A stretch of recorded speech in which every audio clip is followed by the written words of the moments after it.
தானம் அளிப்பது சிறந்தது. மைசூரை ஒரு மன்னன் ஆண்டு வந்தான்.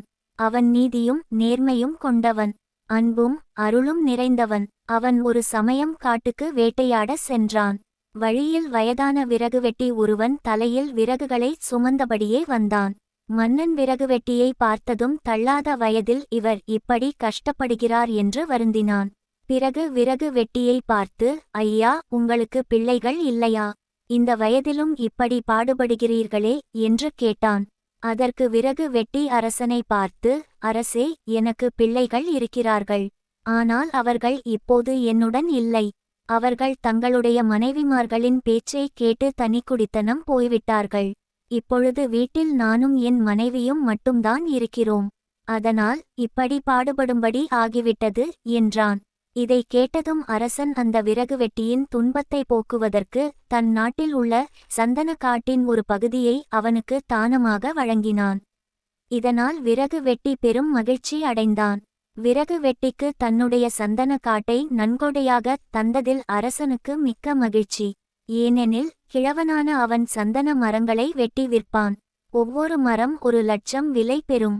அதை கொண்டு வீடு, நிலம் என்ற வசதி எல்லாம் பெற்று சுகமாக இருப்பான் என்று எண்ணினான். அரசன் நினைத்தபடியே விறகு வெட்டியும் நடந்து கொண்டான். ஆண்டுகள் பல கடந்தன. அரசன் வழக்கம்போல் வேட்டைக்கு செல்கையில் எதிரே பெரிய செல்வர் ஒரு வருவதைக் கண்டான்.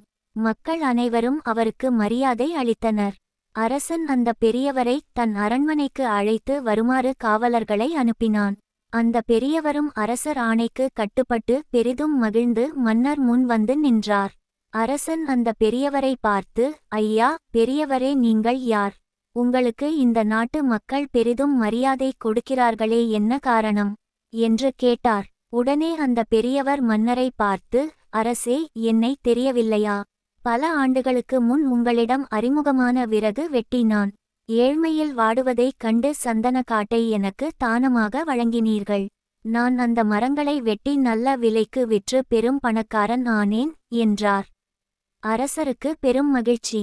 பிறகு அவர் அந்த பெரியவரை பார்த்து, மக்கள் உங்களை பெரிதும் மதிப்பதற்கு காரணம் என்ன என்று கேட்டார். அரசே, எனக்கு கிடைத்த பெரும் பணத்தில் நான் பல ஏழை எளியவர்கள் பயன்பெற பள்ளிக்கூடம், மருத்துவமனை கட்டி உள்ளேன். சிலர் சொந்த தொழில் தொடங்க பணம் கொடுத்து உதவியுள்ளேன். அதனால் தான் மக்கள் என் மேல் பேரன்பு செலுத்துகிறார்கள் என்றார். மன்னர் தான் செய்த தியானம் எப்படி எல்லாம் நற்பயன்களை விளைவிக்கிறது என்று எண்ணி மனதிற்குள் மகிழ்ந்தான். அந்த பெரியவரையும் பாராட்டினார். நீதி, தானம் செய்வது சிறந்தது. நாம் ஒருவர் ஒருவருக்கு தானம் அளிப்பதால் அதனால் பலரும் பயன்படுகிறார்கள். எனவே அனைவரும் தானம் செய்யும் நற்பண்பை வளர்த்து கொள்ள வேண்டும். இந்த வீடியோ உங்களுக்கு பிடிச்சிருந்தால் லைக் பண்ணுங்கள், ஷேர் பண்ணுங்கள், கமெண்ட் பண்ணுங்கள். மறக்காமல் இந்த சேனலை சப்ஸ்கிரைப் பண்ணுங்கள். நன்றி, வணக்கம்.